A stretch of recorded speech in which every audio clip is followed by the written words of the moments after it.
السلام عليكم ورحمه الله تعالى وبركاته. مرحبا بكم في قناه نجوى. اليوم ان شاء الله غنديروا وصفه واحده اخرى ديال الزيتون بعد ما شفتوا معنا الزيتون مدقوق ومشرمل. اليوم غنشوفوا معنا الزيتون مشرب ومحمض اللي كنحتاجوه بزاف في المطبخ ديالنا. ودابا انا عندي هنا الزيتون ها هو شرطته وبدلت عليه الماء حتى حلا، ولكن دابا غنوريكم الطريقه. كنجيبوا الزيتون عاد انا خليت له المغرق باش كينيالو كيولي يجي زوين، ما خديتش داك البيض. هانتوما كنقد الزيتونه كندير 3 ديال الشريطات.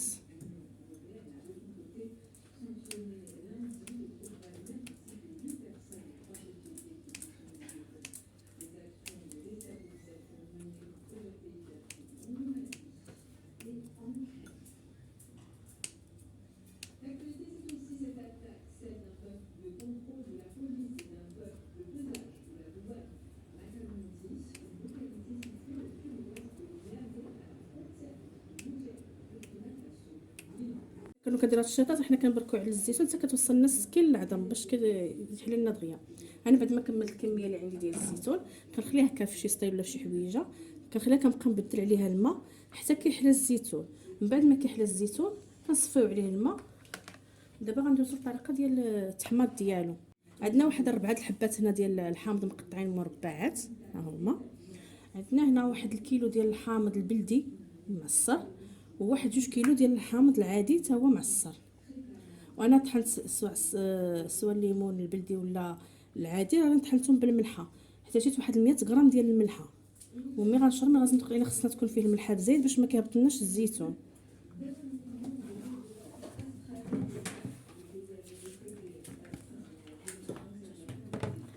كناخذ بانيو، ها هو الزيتون بعد ما حلا وصفيناه. انا عندي هنا 3 كيلو ديال الزيتون. غندير عليه هاد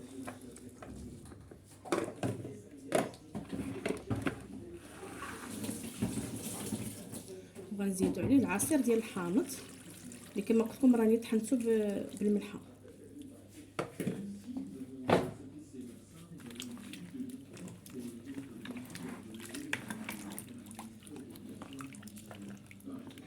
انا ملي دقت هاد لاصوص ديال الحامض لقيت شويه خصو د الملحه، تقريبا واحد 50 غرام ديال الملحه. نخلط مزيان ديك الملحه. كما كتعرفوا هاد الزيتون المحمض هكا كنحتاجوه في المائده ديالنا بزاف، كنديروه مع البقوله مع القناريه مع الدجاج مقلي، كنزينوا به المائده ديالنا.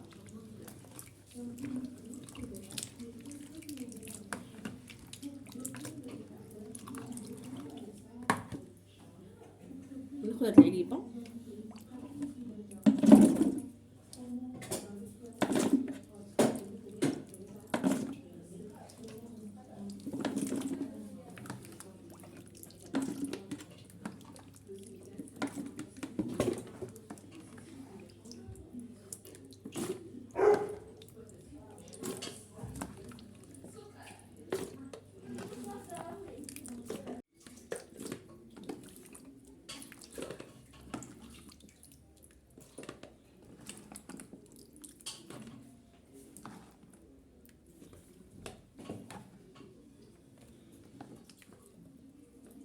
من بعد ما عمرت العليبه ديالي كما تشوفوا بالزيتون ضروري نغطيها بالعصير الحامض، ضروري خصو يتغطى.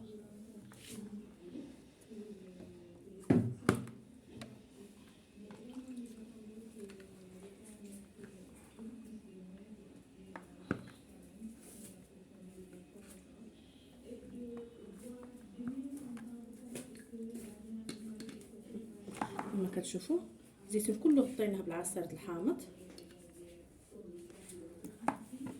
دابا غناخذ مع المنطق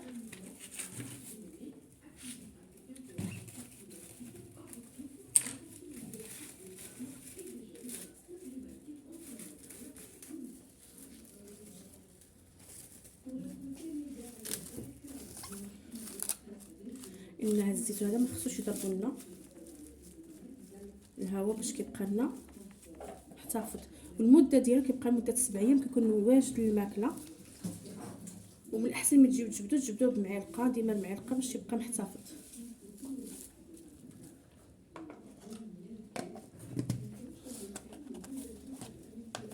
كنصيرو مزيان باش ما يدخلوش الهواء. هذا كيكون هو الشكل النهائي ديال الزيتون المحمض ديالنا بالصحه والراحه.